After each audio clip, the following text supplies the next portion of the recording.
Ναι, και αυτός είμαι εγώ τώρα. Αυτό είναι το πρώτο μου. Όπως έχετε καταλάβει.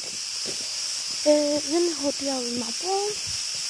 Καταρχάς θα ανοίξω τώρα σε λιγάκι κι άλλο, γιατί μου τελείωσε ο χρόνος μόλις. Για και πάλι.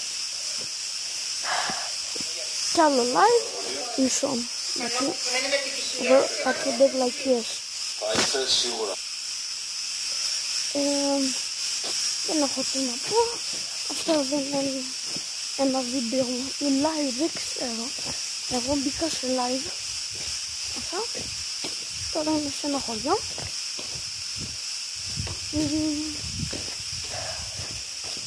Από τα μουσικά μου ήρθε να σας πω τι μου αρέσει. Θέλετε. Τρανός. Μόνο τρανός. Δεν έχω κάτι άλλο να πω. Τρανός. Και με έχετε καταλάβει.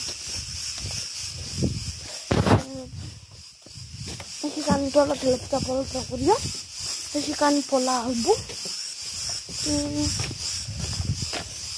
Φανταστείτε ότι μέσα σε ένα μήνα έβγαλε 3 άλμπουμ. Bad Boy 1, Bad Boy 2, Bad Boy 3.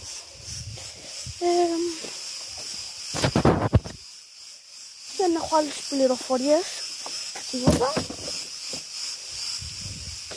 Όσοι ξέρετε το site του, το ξέρετε. Όσοι δεν το ξέρετε, εντάξει. Εγώ σας κλείνω. Δεν έχω κάτι άλλο να πω. Γεια.